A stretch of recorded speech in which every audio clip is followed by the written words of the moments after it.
السلام عليكم ورحمة الله تعالى وبركاته. الحمد لله والصلاة والسلام على رسول الله وعلى آله وصحبه أجمعين. ثم أما بعد فأعوذ بالله من الشيطان الرجيم. بسم الله الرحمن الرحيم. يسبح لله ما في السماوات وما في الأرض الملك القدوس العزيز الحكيم هو الذي بعث في الأميين رسولا منهم يتلو عليهم آياته ويزكيهم ويعلمهم الكتاب والحكمة وإن كانوا من قبل لفي ضلال مبين. رب اشرح لي صدري ويسر لي أمري واحلل عقدة من لساني يفقه قولي آمين يا رب العالمين. ثم أما بعد.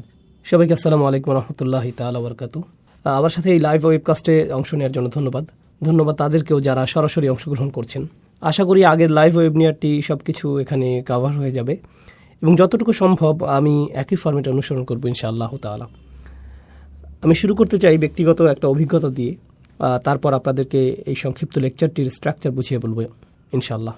যখন আমি ধর্ম সম্পর্কে শিখতে শুরু করলাম এবং কলেজ পড়া অবস্থায় ইসলাম সম্পর্কে আগ্রহী হতে লাগলাম, তখন অনেকগুলো পথ খোলা পেয়েছিলাম। আপনি ইসলাম সম্পর্কে শিখতে পারতেন বিভিন্ন পথে। আপনি শুরুতে যে পথ বেছে নেন তার উপর নির্ভর করে ইসলাম নিয়ে আপনার পুরো দৃষ্টিভঙ্গিটি গড়ে উঠবে। আর যেখানে আমি ইসলাম সম্পর্কে শিখতে শুরু করি সেই নিউ ইয়র্ক শহর ছিল এক্ষেত্রে অদ্ভুত এক জায়গা। কোন মসজিদে আপনি যান তার উপর নির্ভর করবে ইসলামের কোন রূপটির সাথে আপনি পরিচিত হবেন। আর আমি খুবই উৎসাহী ছিলাম যে কোনো জায়গা থেকে যতটুকু সম্ভব জ্ঞান অর্জন করার ক্ষেত্রে। আর আমার স্বভাব হলো যখন আমি কোনো কিছুর মধ্যে ঢুকে যাই তখন নিজেকে সেই জিনিসটির মধ্যে সম্পূর্ণরূপে সমর্পণ করে দিই। আমি ইসলাম শিখেছি একটি দল থেকে, তারপর আরেকটি, তারপর আরেকটি, তারপর আরেকটি, একজন স্কলার, তারপর আরেকজন, তারপর আরেকজন, নিজেকে সম্পূর্ণরূপে সমর্পণ করে দিয়েছি সত্যিকার অর্থে সেই দলটির দৃষ্টিভঙ্গি বোঝার জন্য। অবশেষে আমি একটি বিষয়ের উপর এসে হোঁচট খেলাম। আমি বুঝতে পারলাম যে আমার ভিতরে কিছু একটা সম্পূর্ণ বদলে গেছে। এটা ঘটেছিল এক রমজান মাসে, দিনের পথে আসার প্রথম দিকে, যখন আমি আরবি ভাষার তেমন কিছুই জানতাম না। আমি একটা প্রোগ্রামে অংশগ্রহণ করি। যখন আমার প্রথম কোরআন শিক্ষক ডক্টর আব্দুস সামি পুরো কোরআনকে আলোচনা করেছিলেন অনুবাদের মাধ্যমে। আর যখন তিনি অনুবাদের মাধ্যমে আলোচনা করছিলেন আর প্রত্যেক আয়াতের সারসংক্ষেপ কথোপকথনের মাধ্যমে উপস্থাপন করছিলেন, তখনই প্রথমবারের মতো আমি অনুভব করলাম যে আমি গ্রন্থ হিসেবে কোরআনের সাথে একত্র হতে পারছি। এর আগ পর্যন্ত আমি কোরআন পড়ার চেষ্টা করেছি অনুবাদ সহকারে। পড়ার সময় আমার কাছে মনে হয়েছে যে আমি খুব সহজে এটি থেকে বিচ্ছিন্ন হয়ে যাচ্ছিলাম। আমি খুব সহজে এর অনেক বক্তব্য সম্পর্কে কনফিউশনে পড়ে যাচ্ছিলাম। যদি আপনি ইসলামের মধ্যকার একটি বিষয় অধ্যয়ন করতে চান, আপনি একজন স্কলারকে জিজ্ঞেস করতে পারেন, একটি আর্টিকেল অথবা একটি বই পড়তে পারেন। কিন্তু আপনি যদি একটি সূরা সম্পর্কে অথবা একটি আয়াতের মূল বক্তব্য সম্পর্কে অথবা কয়েকটি অনুচ্ছেদ সম্পর্কে মোটামুটি ভালো জ্ঞান অর্জন করতে চান, তাহলে আপনাকে অনুবাদের সীমা ছাড়িয়েও বেশ দূরে যেতে হবে বিষয়টি আসলেই বোঝার জন্য। আর অনুবাদের বাইরে যে উপকরণ আছে যাকে বলা হয় তাফসীর, তা বেশ কঠিন মনে হয়েছিল। এটা এমন কোনো জিনিস না যা আপনি সহজেই পড়ে বুঝতে পারবেন। তো আমার মনে হয়েছিল যে কোরআন ও আমার মধ্যে এক ধরনের অসঙ্গতি কাজ করছিল। যদিও এটাই হলো ইসলামের মূল গ্রন্থ, কিন্তু রমজানের সেই অভিজ্ঞতাতে প্রথমবারের মতো আমি আসলেই সত্যিকার অর্থে আল্লাহর বাণীর সাথে একাত্মতা অনুভব করছিলাম। সেই আলোচনাগুলো ছিল 2-3 ঘন্টা লম্বা আর উপসংহারগুলো ছিল 20-30 মিনিটের। আমি বক্তব্যে হারিয়ে গিয়ে ভুলেই যেতাম যে আমি একটা আলোচনা শুনছি। আমার মনে হতো যে আল্লাহ আমার সাথে সরাসরি কথা বলছেন। আর এটা এতটাই প্রবল অভিজ্ঞতা ছিল যে সেই লেকচার সিরিজের শেষে আমি আমার শিক্ষকের কাছে গেলাম। তিনি জানতেন না আমি কে ছিলাম। আমি তার কাছে গিয়ে বললাম, আপনি যা করছেন আমিও তাই করতে চাই। এর দ্বারা আমি দুইটা জিনিস বুঝিয়েছিলাম, আপনি যা শিক্ষাদান করেন আমিও তাও শিক্ষাদান করতে চাই, আমি এভাবেই অবদান রাখতে চাই। কিন্তু তার চেয়েও গুরুত্বপূর্ণ যে বিষয়টা তা হলো আমি সেই ঝর্ণাধারা থেকে আকণ্ঠ পান করতে চাই যার সুধা আপনি পান করেছেন। আমি জ্ঞান অর্জন করতে চাই যেমনটা আপনি করেছেন। আর তিনি আমাকে অনুপ্রাণিত করেছিলেন কোরআনের এবং আরবি ভাষার ছাত্র হওয়ার জন্য। আর সেই তখন থেকে শুরু হলো একটি স্নোবলের মতো বড় হতে থাকে, যা ছিল আমার কল্পনার বাইরে, যে কোরআন সম্পর্কে শিখতে চাইছিল।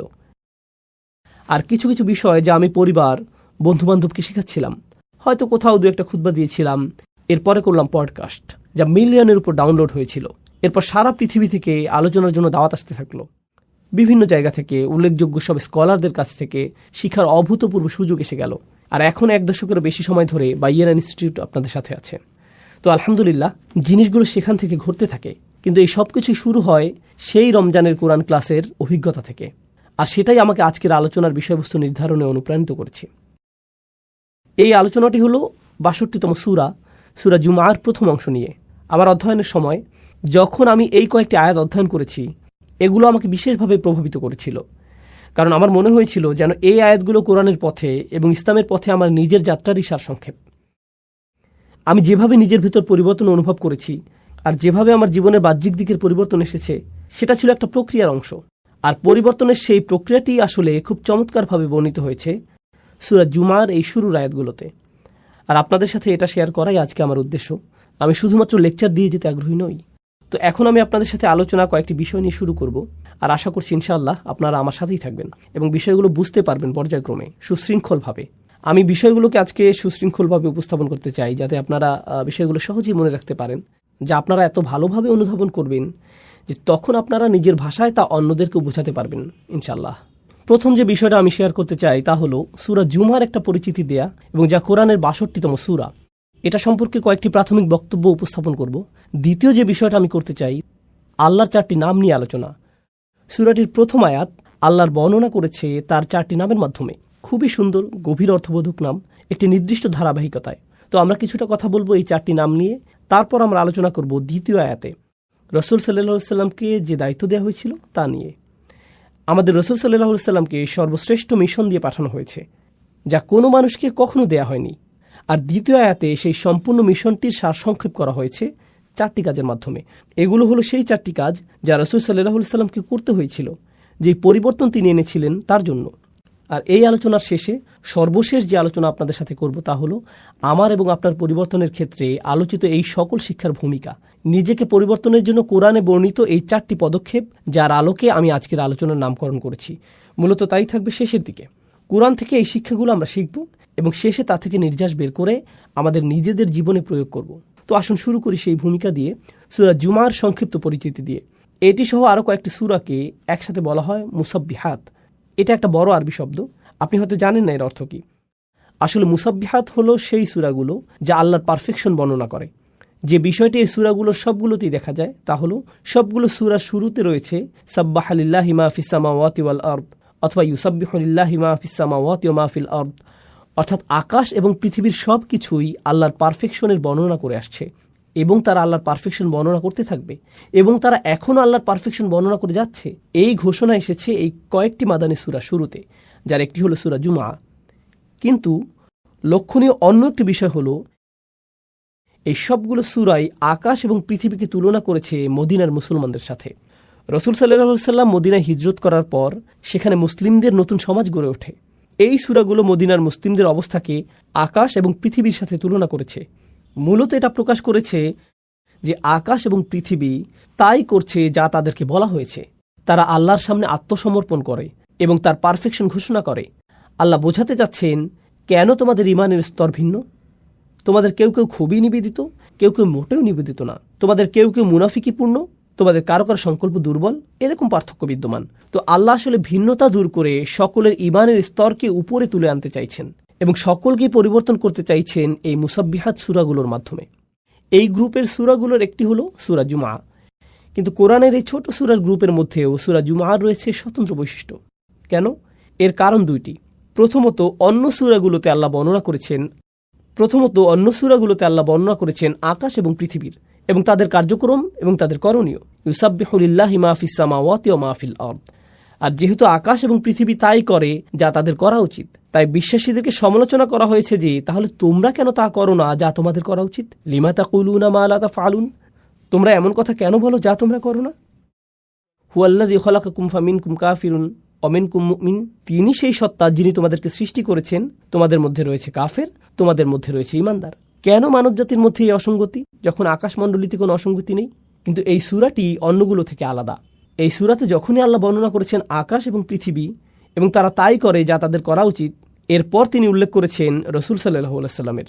আমাদের সমালোচনা করার পরিবর্তে তিনি রাসূল সাল্লাল্লাহু আলাইহি সাল্লামের উল্লেখ করেছেন এবং বর্ণনা করেছেন তিনি তাই করেন যা তার করা উচিত।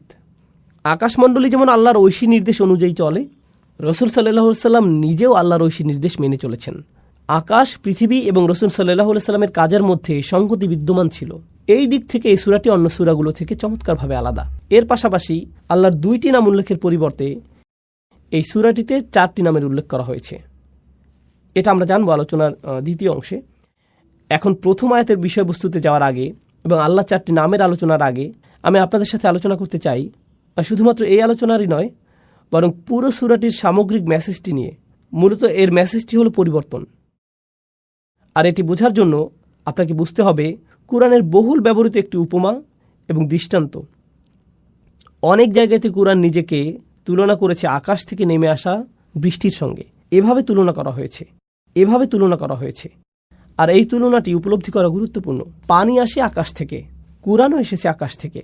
পানি হলো বিশুদ্ধ, কুরআনও বিশুদ্ধ। পানি মাটিকে জীবন দান করে, যা আগে মৃত ছিল। এতে জীবনের সম্ভাবনা ছিল, কিন্তু এটা ছিল মৃত। একইভাবে কুরআন হৃদয়কে জীবিত করে তোলে, যা আগে মৃত ছিল। হৃদয়ের মধ্যে সম্ভাবনা ছিল, কিন্তু ভিতরের সেই সম্ভাবনা এখন সক্রিয় নয়। অথবা এর ভিতরে নেক কাজের বীজ ছিল, কিন্তু এটা প্রস্ফুটিত হওয়ার এবং বিকশিত হওয়ার সুযোগ পায়নি। পানি এবং কোরআনের উপমাটি খুবই শক্তিশালী, কারণ এটা আসলে পরিবর্তনেরই উপমা।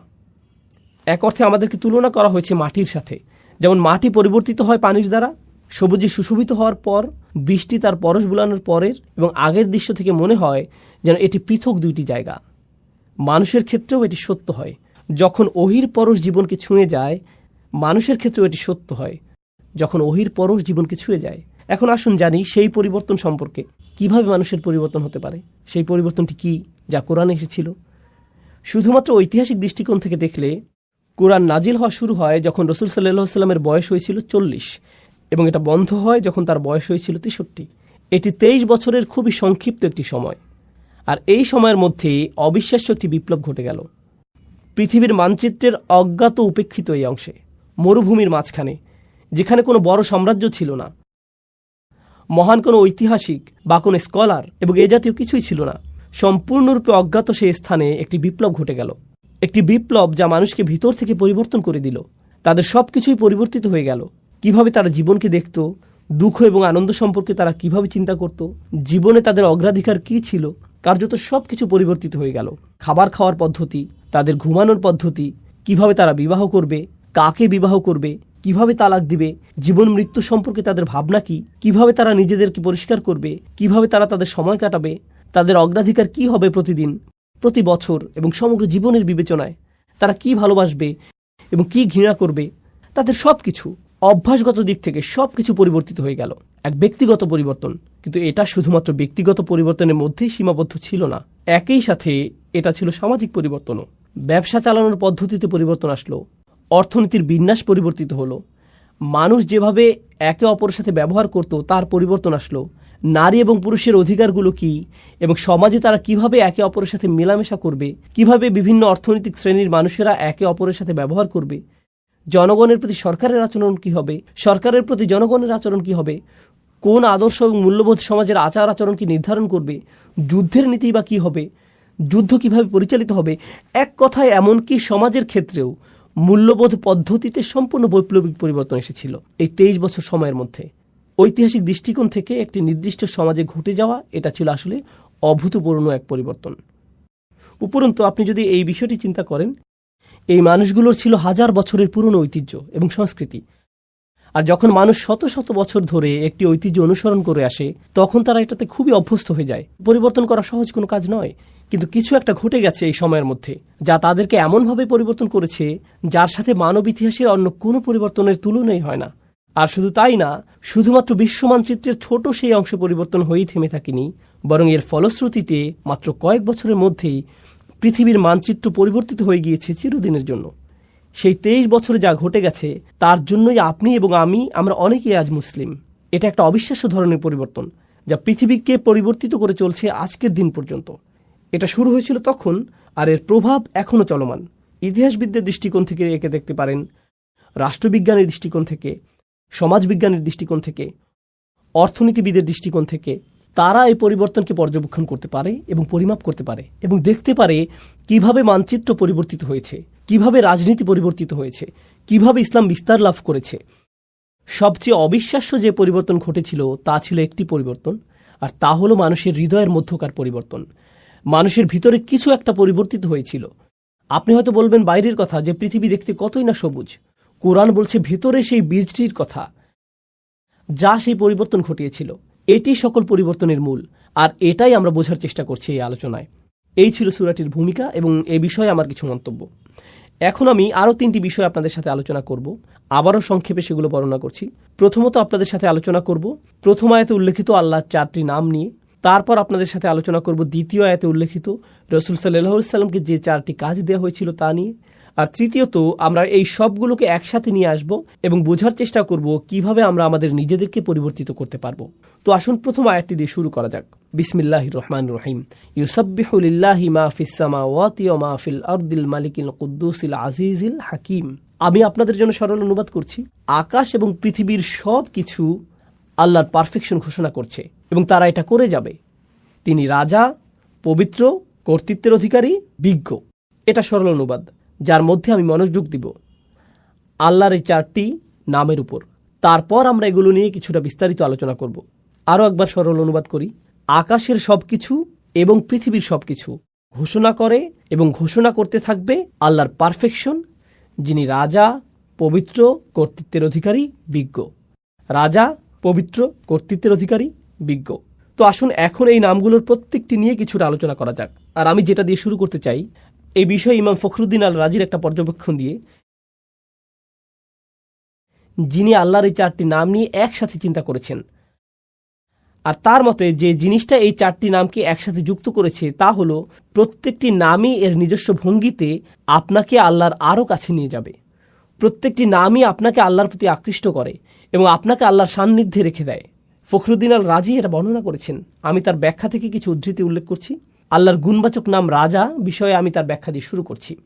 أن العظيم لا ينصرف عن مجلس من كان عنده إلا عند انفضاد مجلسه أو إذانه بانصرافهم। যখন আপনি মহিমান্বিত কারো সান্নিধ্যে থাকেন, এই ক্ষেত্রে একজন রাজার সান্নিধ্য, এটা অশোভনীয় যে আপনি সেখান থেকে হঠাৎ করে বের হয়ে আসবেন। আপনাকে রাজকীয় সান্নিধ্যের সম্মান দেওয়া হয়েছে। আপনি আমন্ত্রিত হয়েছেন কোনো প্রাসাদে। তখন আপনি কোনো রেস্টুরেন্ট বা ট্রেন স্টেশন অথবা সিনেমা হলে বসে নেই যে আপনি উঠে চলে আসলেন। যেহেতু আপনি একজন রাজার সান্নিধ্যে রয়েছেন, আপনাকে যথাযথ শিষ্টাচার এবং নিয়মকানুন মেনে চলতে হবে। আমার নিজের এই বিষয়ে কিছুটা অভিজ্ঞতা আছে। আমার সুযোগ হয়েছে কয়েকজন প্রেসিডেন্ট এবং কয়েকটি দেশের রাজপরিবারের সদস্যদের সাথে সাক্ষাৎ করার। আপনি তাদের সাথে সাক্ষাৎ করার আগে সবসময় একটা প্রোটোকল টিম থাকে। তারা বলে দেয়, এভাবে আপনি প্রেসিডেন্টের সাথে দেখা করবেন, এভাবে আপনি রাজাকে সম্ভাষণ জানাবেন, এখানে আপনি বসবেন, প্রথমে এটা করবেন, তারপর সেটা করবেন। কথোপকথনের মাঝখানে আপনি ফোন হাতে নিয়ে এভাবে কথা বলতে পারবেন না। এক্সকিউজ মি, রাজা, আমাকে একটা ফোন রিসিভ করতে হবে। না, এটা সম্ভব না।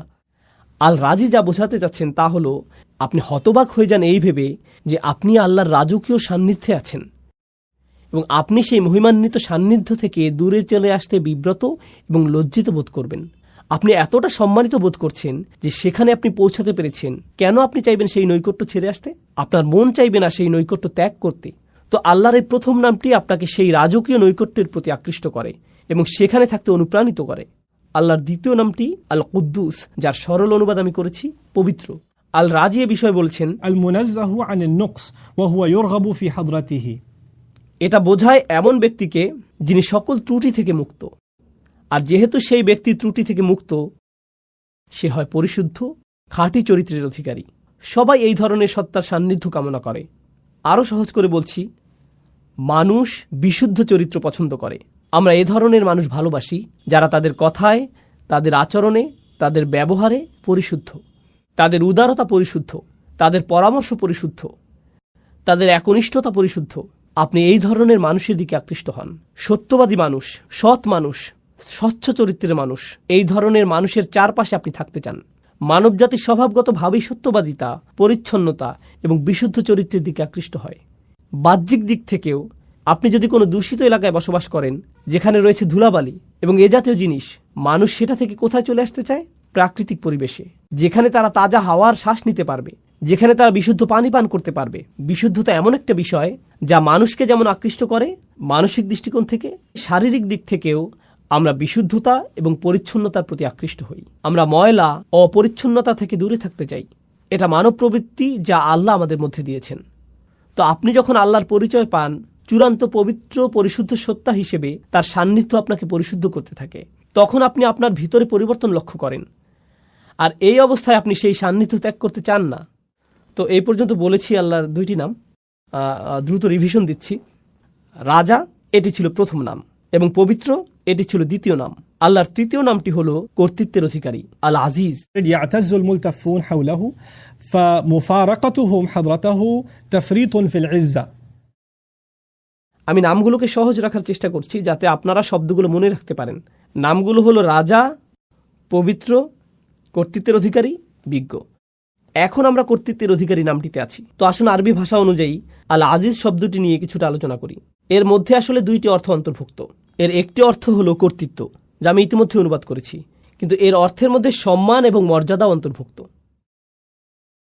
আর আপনি যদি এই দুইটি অর্থকে মিলিত করেন, তখন আল আজিজ যে ধারণাটি প্রদান করে তা হলো এমন কর্তৃত্ব যিনি সম্মানেরও যোগ্য। এটা গুরুত্বপূর্ণ একটা স্বতন্ত্র বৈশিষ্ট্য, কারণ এমন মানুষ আছে যাদের কর্তৃত্ব আছে কিন্তু তাদের কোনো সম্মান নেই। এমন এলাকা আছে যেখানে পুলিশের যথেষ্ট কর্তৃত্ব আছে কিন্তু এলাকার মানুষ তাদেরকে সম্মান করে না। এমন মানুষ থাকতে পারে যার সম্মান আছে, একজন শিক্ষক, কিন্তু তার কোনো কর্তৃত্ব নেই। এরকমও ঘটতে পারে। কিন্তু আল আজিজ হলেন এমন সত্তা যার কর্তৃত্ব আছে এবং তিনি একই সাথে সম্মানিত। আল রাজি বলেছেন কেন এই নামটি আকর্ষণকারী। তার মতে এই সবগুলো নামই কোনো না কোনোভাবে আকর্ষণ সৃষ্টিকারী, তাই না? এগুলো আপনাকে আল্লাহর নিকটবর্তী করে। তিনি বলেন এই গুণটিও রাজার মতো। একজন সম্মানিত এবং কর্তৃত্বের অধিকারী ব্যক্তি আপনাকে আমন্ত্রণ জানিয়েছেন, তার নৈকট্য লাভ করেছেন। আপনি সেই নৈকট্য ছেড়ে আসলে তিনি অসম্মানিত হবেন না, বরং আপনি নিজে অসম্মানিত হবেন। আপনি সেই সম্মান থেকে বঞ্চিত হবেন। আপনি আমন্ত্রণ পেয়েছেন সম্মানিত কোনো ব্যক্তির পক্ষ থেকে, আপনি আমন্ত্রণ পেয়েছেন কর্তৃত্বের অধিকারী কোনো ব্যক্তির কাছ থেকে। তো আপনার তার প্রতি আনুগত্য প্রদর্শন করা, সেখানে গিয়ে অবস্থান করার অর্থ হলো আপনার নিজেকে সম্মানিত করা। তো মানুষ আসলে সম্মানিত হতে পারে আল আজিজের সান্নিধ্য পাওয়ার মাধ্যমে। আর সব শেষে আমি দ্রুত আলোচনা করছি এই লিস্টের শেষ নামটি, আল মালিক, আল কুদ্দুস, আল আজিজ এবং সবশেষে আল হাকিম, রাজা, পবিত্র, কর্তৃত্বের অধিকারী এবং সবশেষে বিজ্ঞ। إذا فارق أحد حضرته فاته في كل آن شيء من الحكمة। চমৎকার কথা। যখন আপনি কোনো বিজ্ঞ ব্যক্তির সান্নিধ্যে থাকেন, তার কাছ থেকে বিজ্ঞতা অর্জন করতে যে কয়টি মুহূর্ত আপনি মিস করেন তাই আপনার জন্য ক্ষতি। প্রতিটা মুহূর্তকে আপনি কাজে লাগাতে চান। আমার এই ধরনের অভিজ্ঞতা আছে, যা হয়তো আপনারও আছে। খুব কম সংখ্যক মানুষই আছে যারা প্রকৃত বিজ্ঞতার উৎস। আর আপনার নিকটে যদি তেমন বিজ্ঞ ব্যক্তি থাকে, আপনি নিশ্চয়ই জানেন যে সবাই সেই ব্যক্তির সান্নিধ্য পেতে চায়। তেমন ব্যক্তির নিরবিচ্ছিন্ন মনোযোগ পাওয়া সহজ নয়। আর যদি আপনি তা পান, আপনি চেষ্টা করেন প্রতিটা মুহূর্তকে কাজে লাগাতে, যাতে তার কাছ থেকে পাওয়া সবটুকু বিজ্ঞতাকে ধারণ করতে পারেন। পৃথিবীর বিভিন্ন প্রান্তে কিছু কিছু শিক্ষক আছেন যাদেরকে আমি অনুসরণ করি। আমি ভ্রমণ করে তাদের কাছে যাই, যেখানে গিয়ে কোনো লেকচার দেওয়ার জন্য না, আমি ভ্রমণ করি তাদের সাথে সাক্ষাৎ করার জন্য। আর যদি তারা আমাকে 1 ঘন্টা সময় দেন, যদি 20 মিনিটও দেন, তার জন্য আমি কৃতজ্ঞ। কারণ আমার জন্য সেই 20 মিনিট বেশি মূল্যবান আমি নিজে 5-6 ঘন্টা অধ্যয়ন করার চেয়ে। আমার জন্য সেই বিজ্ঞতাটুকু অমূল্য, সেই সাক্ষাৎটা আমার জন্য অমূল্য। তো বিজ্ঞ ব্যক্তির নৈকট্যে প্রতিটা মুহূর্তই মূল্যবান, এবং এটা এমন ঘনিষ্ঠ অন্তরঙ্গ সম্পর্ক কোনো শিক্ষক অথবা বয়স্ক কারোর সাথে, যিনি আপনাকে তত্ত্বাবধান করেন, ভালোবাসেন এবং এর মাধ্যমে আপনি বিজ্ঞতা অর্জন করতে পারেন। তো এই হলো আল্লাহর 4টি নাম যা এই আয়াতের মধ্যে বর্ণিত হয়েছে: রাজা, পবিত্র, কর্তৃত্বের অধিকারী এবং বিজ্ঞ। এটা ছিল ইমাম রাজির চিন্তা এবং কিভাবে তিনি নামগুলোকে বিশ্লেষণ করেছিলেন তার বর্ণনা। আমি তার এই বিশ্লেষণের সাথে আমার কিছু চিন্তা যোগ করতে চাই। আমি আপনাদের সাথে যা শেয়ার করতে চাই তা হলো আল্লাহর এই নামগুলোকে আরও সাজানো যায়। 4টি নামকে 2 জোড়ায় ভাগ করা যায়। আর সেই 2টি জোড়া হলো প্রথম এবং তৃতীয় নাম দুটি একরকম, আবার দ্বিতীয় এবং চতুর্থ নাম দুটির মধ্যে মিল রয়েছে। 1 এবং 3, 2 এবং 4। আসুন নাম্বারগুলোর স্থানে নাম বসাই। রাজা এবং কর্তৃত্বের মধ্যে মিল আছে, আর পবিত্র এবং বিজ্ঞতার মধ্যে মিল আছে। তো আসুন এই সম্পর্কে আলোচনা করি। আপনারা অনেকেই হয়তো বুঝতে পারছেন রাজা এবং কর্তৃত্বের মধ্যে মিল কি থাকতে পারে। একজন রাজাই কর্তৃত্বের অধিকারী, আর একজন আদর্শ রাজা সম্মানিত। এই 2টি নামের মধ্যে আরও অনেক মিল আছে। তারা উভয় দাবি করে আনুগত্যের, তাদের উভয়কেই সম্মান করতে হয়, তাদের আদেশ পালন করতে হয়। আপনাকে স্বীকার করতে হবে তাদের অবস্থান উপরে এখানে, আর আপনি নিচে এখানে। একজন রাজার অবস্থানও অন্য সবার ঊর্ধ্বে। তিনি রাজা আর আপনি একজন প্রজা। আপনার অবস্থান নিচে এখানে। আল্লাহর এই নামগুলো আমার উপর তার কি প্রভাব ফেলে? আমার উপর তাদের প্রভাব হলো তারা আমাকে আল্লাহর প্রতি অনুগত বানায়, বাধ্যগত বানায়, আল্লাহর সামনে বিনয়ী বানায়। তারা আমাকে আল্লাহর ভয়ে ভীত বানায়, তারা আমাকে আতঙ্কিত করে, তারা আমাকে আল্লাহর শক্তিমত্তা এবং মহত্বের স্মরণে অভিভূত বানায় এবং আমার ক্ষুদ্রতা প্রকাশ করে। এটাই এই নামগুলো প্রকাশ করে। কোন 2টি নাম? আল মালিক এবং আল আজিজ। এগুলো আল্লাহর মহত্ব প্রকাশ করে এবং এর ফলে আমি হয়ে যাই ক্ষুদ্র এবং তুচ্ছ, আমি হয়ে যাই দাস, আমি হয়ে যাই বিনীত এই 2টি নামের সামনে। কিন্তু আপনি যদি অন্য 2টি নাম দেখেন, আল কুদ্দুস, আল হাকিম, পবিত্র এবং বিজ্ঞ, প্রথম 2টি নামের মতো পবিত্রতা, পরিশুদ্ধি দূর থেকে অনুভব করা সম্ভব নয়। পবিত্রতা এবং পরিশুদ্ধি বোঝা যায় যখন আপনি কারো কাছে যান। আপনি দেখতে পান তাদের আচরণ। আবার বিজ্ঞতা হলো এমন জিনিস যখন কেউ একজন আপনার কাঁধে হাত রেখে আপনাকে উপদেশ দান করে, যিনি আপনার অবস্থা উপলব্ধি করেন। আল হাকিম নিয়ে চিন্তা করলে কুরআনে বর্ণিত লোকমান আলাইহিসসালামের একটি ঘটনা আমার মনে পড়ে। লুকমান আলাইহিসসালাম ভালোবাসাপূর্ণভাবে তার ছেলেকে উপদেশ দিয়েছেন। আল্লাহ বলছেন, ওয়ালাকাদ আতাইনা লুকমানাল হিকমাহ, আমি লোকমানকে দিয়েছি বিজ্ঞতা। এরপর তিনি সেই বিজ্ঞতার একটা অংশ তার ছেলেকে দিচ্ছেন। সেই অন্তরঙ্গ, ঘনিষ্ঠ, ভালোবাসাপূর্ণ সম্পর্ক বিজ্ঞতা প্রদানেরই একটা অংশ। আপনি দূর থেকে বিজ্ঞতা অর্জন করতে পারবেন না, আপনাকে কারো সাথে সম্পর্ক তৈরি করতে হবে যাতে তিনি আপনার অবস্থার সাথে সম্পর্কিত উপদেশ প্রদান করতে পারেন। অন্য নামটি আল কুদ্দুস, পরিশুদ্ধ সঙ্গ, পবিত্র সঙ্গ, এমন সঙ্গ যার উপস্থিতিতে আপনি ভালো অনুভব করেন, আপনি প্রশান্তি অনুভব করেন। আমার কাছে আল কুদ্দুস এবং আল হাকিমকে এভাবেও সম্পর্কিত মনে হয়, যখন আপনি পরিশুদ্ধ কারো সান্নিধ্যে থাকেন তখন আপনার হৃদয় পরিশুদ্ধ হতে শুরু করে। আর আপনি যখন বিজ্ঞ কোনো ব্যক্তির সান্নিধ্যে থাকেন তখন তার বিজ্ঞতা দ্বারা আপনার মন পরিশুদ্ধ হতে শুরু করে। তো হৃদয় এবং মন পবিত্র হয় আল কুদ্দুস এবং আল হাকিম দ্বারা। তো দুইটি নাম হলো দূরত্ব সূচক, রাজকীয়, মহিমান্বিত, এমনকি ভয় সৃষ্টিকারী। আর অন্য দুইটি নাম নৈকট্য সূচক, বন্ধুত্বপূর্ণ, তারা আপনাকে কাছে টানে। এটা থেকে মনে হয় যেন এই নামগুলো বোঝায় দূরে কাছে, বারে বারে দূরে রাখা এবং কাছে টানার প্রক্রিয়া চলছে। আমার এবং আল্লাহর মধ্যে সম্পর্কের ক্ষেত্রে এই নামগুলোর যে বিপরীতধর্মী প্রতিক্রিয়া, তা আসলে খুবই চমৎকারভাবে কোরআনে বর্ণিত হয়েছে। আর আল্লাহর সাথে আমার সম্পর্কের ক্ষেত্রে এই উভয় অবস্থাই দরকারি। প্রথমে আমি আপনাদেরকে এর একটা উদাহরণ দিতে চাই। এক্ষেত্রে আমার প্রিয় উদাহরণটি হল মূসা আলাইহিসসালামের উদাহরণ।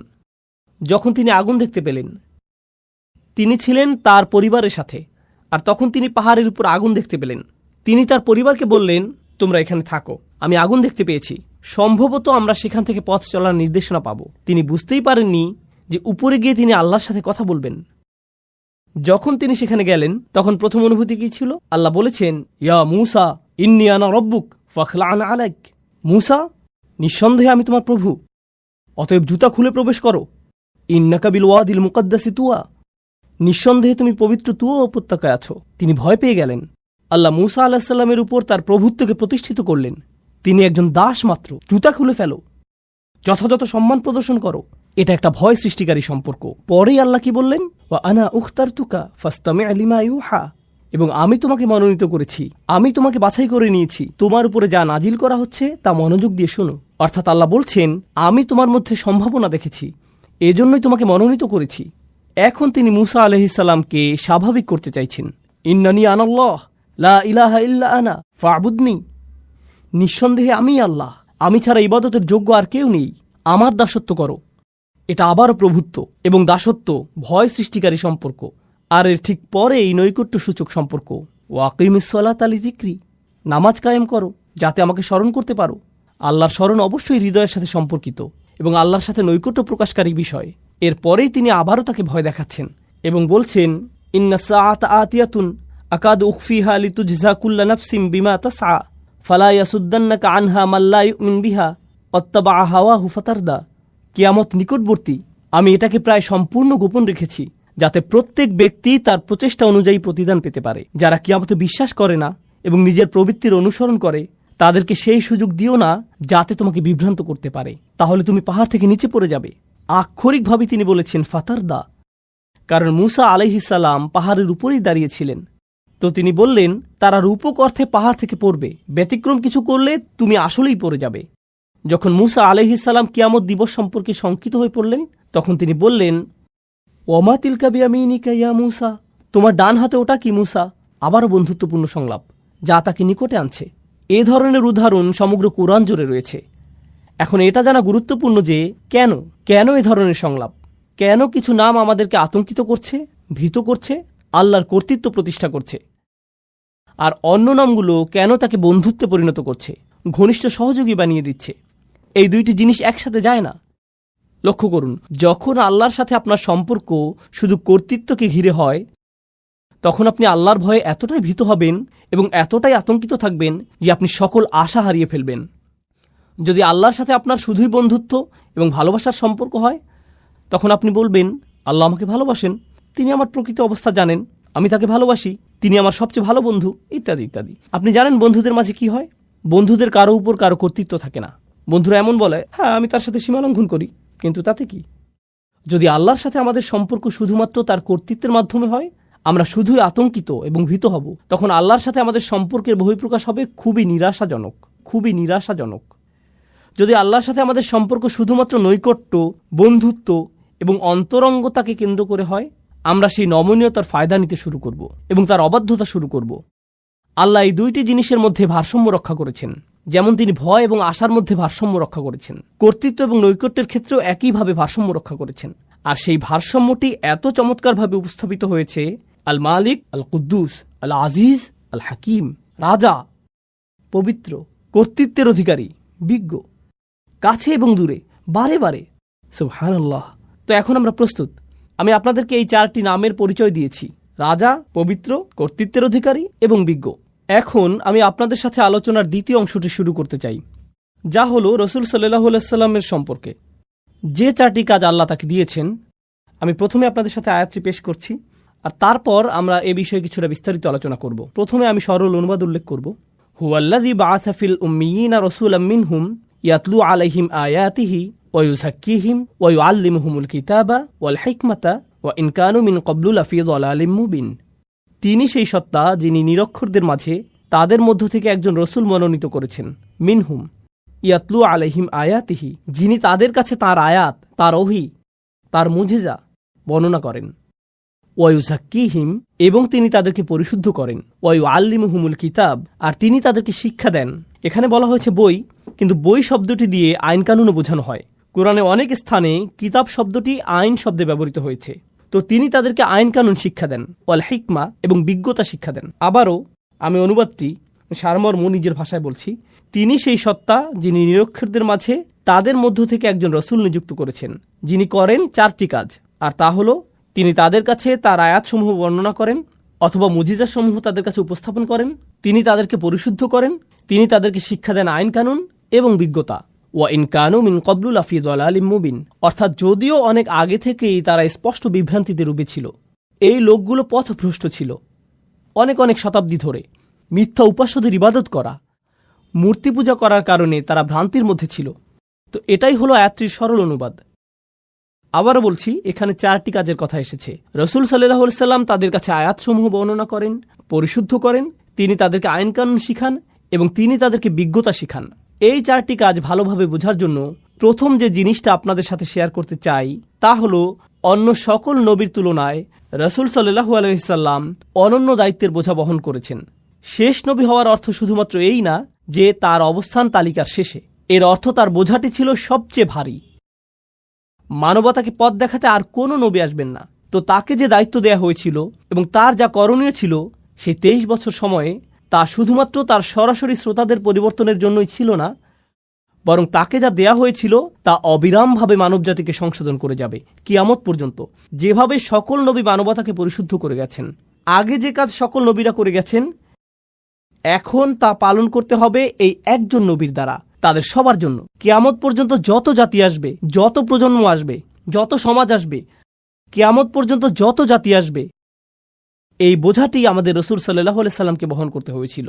আর এই সব কিছুর উপর নবীদেরকে দেয়া হতো চমকপ্রদ সব মুজিজা, সমাজে পরিবর্তন সাধন করার জন্য, মানুষকে সঠিক পথে আনার জন্য। যেমন মুসা আলাইহিস সালাম এবং তার লাঠির ঘটনা। কিন্তু আমাদের নবীকে শুধু কোরআনই দেয়া হয়েছিল, তাকে অন্য কিছু দেয়া হয়নি। এই 4টি কাজের ধারাবাহিকতা এবং সৌন্দর্য বিস্তারিত বোঝার জন্য আমি এই আলোচনা শুরু করতে চাই একটি উপমার মাধ্যমে। আর আমার মনে হয় এই উপমাটির মধ্যে আয়াতের মূল বিষয়গুলো চলে আসবে। অনেক আগের অনুন্নত এক গ্রামের কথা কল্পনা করুন, যাতে তেমন একটা সভ্যতার ছোঁয়া লাগেনি। যারা সেখানে বসবাস করে তাদের তেমন কোনো আইন কানুন এবং অবকাঠামোও ছিল না। আর তারা একদিন একটি বাহিনীকে আসতে দেখল, যেখানে ছিল সুসজ্জিত ঘোড়া, পোশাক পরিহিত সৈনিক, তাদের সাথে রাজদূতও এসেছেন। আর সেই রাজদূতের দেহে এমন সব পোশাক যা তারা আগে দেখেনি কখনো। নিঃসন্দেহে এই নবাগতরা এই এলাকার অধিবাসী না। আর সেই দূত তাদের সামনে একটি রাজফরমান মেলে ধরলেন এবং একজন রাজার পাঠানো বার্তা তাদেরকে পড়ে শোনাতে লাগলেন, যিনি কিনা তাদের গ্রামকে দখল করতে চান, তার সাম্রাজ্যের অন্তর্ভুক্ত করতে চান এবং তাদের তার রাজ্যের অংশ হওয়ার সুযোগ দানে ধন্য করতে চান। তিনি সেই রাজার পক্ষ থেকে এই সকল বার্তা তাদেরকে দিয়ে যাচ্ছেন। গ্রামের অধিবাসীরা তাকে দেখে বলল, প্রথমত এটা পরিষ্কার যে আপনারা বহিরাগত, কিন্তু কিভাবে আমরা বুঝবো যে আপনি আসলে একজন রাজার কাছ থেকে এসেছেন? এর সপক্ষে কি প্রমাণ আছে আপনার কাছে? কি প্রমাণ আছে আপনার কাছে? তো তিনি তাদেরকে দেখালেন মুদ্রা, তিনি তাদেরকে এমন ধনভাণ্ডার দেখালেন যার অধিকারী হওয়া একজন রাজার পক্ষেই সম্ভব। তিনি তাদেরকে এমন কিছু নিদর্শন দেখালেন যাতে প্রকাশ পায় যে তিনি আসলে একজন রাজপ্রতিনিধি। যদি তারা সন্তুষ্ট হয়, তারা বলবে আমরা তার কথা শুনে দেখব, আমরা শুনতে চাই এই রাজার কি বক্তব্য। আমরা বেশ চমৎকৃত হয়েছি এই বাহিনী এবং এর সাথে যা কিছু তিনি নিয়ে এসেছেন এবং তার রাজকীয় প্রমাণাদি দেখে। আমরা তার প্রস্তাবটি বিবেচনা করব। এখন আপনি যদি সেই বাহিনীর সাথে গিয়ে রাজার সাথে সাক্ষাৎ করতে যান, তাহলে আপনাকে সবচেয়ে সুন্দর পোশাকটি পরিধান করতে হবে, আপনাকে রাজদরবারের রীতিনীতি মেনে চলতে হবে, আপনাকে নিজেকে পরিশুদ্ধ করতে হবে, আপনাকে নিজেকে পরিচ্ছন্ন করতে হবে। আয়াতে আমরা যা শিখছি তার সাথে মিলাতে থাকুন। আপনি রাজার সাক্ষাৎ পেলেন, আর রাজা আপনাকে বললেন যদি তোমরা আমার রাজ্যের অন্তর্ভুক্ত হতে চাও, এই আইনকানুনগুলো তোমাদের মেনে চলতে হবে, এই বিধিবিধানগুলো এখন থেকে পালন করতে হবে, এটাই হবে তোমাদের সংবিধান। আর সেই দূত আস্তে আস্তে এই মানুষগুলোকে গড়ে তুললেন, আর তারা একের পর এক রাজ্যের আইনগুলো তাদের সমাজে বাস্তবায়িত করতে লাগলো। একসময় তারা নিজেরাও হয়ে উঠল পরিশুদ্ধ, সুপ্রশিক্ষিত, সুপ্রতিষ্ঠিত, পরিশীলিত একটি সমাজ। আর যখন তারা প্রশিক্ষিত হতে শুরু করে, তখন তারা পরিশীলিত জাতিতে পরিণত হওয়ার সুফল উপলব্ধি করতে শুরু করে। তারা এই সকল আইনের সুবিধা আগে দেখতে পায়নি, কিন্তু এখন তারা সেই সুবিধাগুলো দেখতে পাচ্ছে। তো পরিশুদ্ধির এই প্রক্রিয়া তারা অতিক্রম করলো। আমি আপনাদের সামনে এই উপমাটি উপস্থাপন করলাম কারণ এটা রসুল সাল্লাল্লাহু আলাইহি সাল্লামের কাজের সাথে মোটামুটি মিলে যায়, কিন্তু কিছু অমিলও আছে। মিলগুলো হলো রসুল সাল্লাল্লাহু আলাইহি সাল্লাম যেই মানুষগুলোর মধ্যে এসেছিলেন, তারা তাদের রাজার কাছ থেকে কোনো বাণী পায়নি অনেক অনেক প্রজন্ম ধরে। ওয়া ইন কানু মিন ক্বাবলু লাফি যালালিম মুবিন। রসুল সাল্লাল্লাহু আলাইহি সাল্লাম প্রথম কোন কাজটি করলেন? তিনি আল্লাহর আয়াতগুলো বর্ণনা করেছিলেন। মানুষ কোরআনের বাণী শুনল, আর তিনি দাবি করেছিলেন যে এটা এসেছে আল্লাহর কাছ থেকে। তারা বলল, কিভাবে আমরা বুঝবো যে এটা আল্লাহর কাছ থেকে এসেছে? কি প্রমাণ আছে আপনার কাছে যে এটা আল্লাহর বাণী? আল্লাহর বাণীগুলো এতটাই শক্তিশালী, এতটাই অভিজাত, এতটাই অনুকরণীয়, আপনার পক্ষে এর মতো কিছু তৈরি করা সম্ভব না। এর প্রভাব এতটাই অভিভূতকারী যে যারা এটা শুনবে তারা তৎক্ষণাৎ বুঝতে পারবে যে এই কথাগুলো কোনো মানুষের কথা নয়। তারা আল্লাহর বাণীর মুজিজা সরাসরি উপলব্ধি করেছিল, আর শুধুমাত্র এটাই তাদেরকে বিনয়াবনত করেছিল। এরকম নজিরও রয়েছে, যখন মানুষ রসুল সাল্লাল্লাহু আলাইহি সাল্লামের সাথে বিতর্ক করতে এসেছিল, তখন তিনি আয়াত পাঠ করতে করতে এমন আয়াতে গেলেন যেখানে আল্লাহ আদেশ করেছেন সবাইকে সিজদায় অবনত হওয়ার জন্য। এরকম ঘটেছে, কাফেরদের সম্পূর্ণ জনসমাবেশ সেখানে সিজদায় পড়ে গিয়েছিল। এরকম ঘটেছে, কোরআনের বাণী তাদেরকে অভিভূত করে ফেলেছিল। এই প্রথম কাজটি রসুল সাল্লাল্লাহু আলাইহি সাল্লাম করেছেন, মানুষকে কোরআনের শক্তিশালী মুজিজার সাথে পরিচয় করিয়েছেন। ইয়াতলু আলাইহিম আয়াতিহি, তিনি এটা তাদের কাছে উপস্থাপন করেছেন। আর যখন উপস্থাপন করলেন, তারা বিস্ময়ে অভিভূত হয়ে গেল।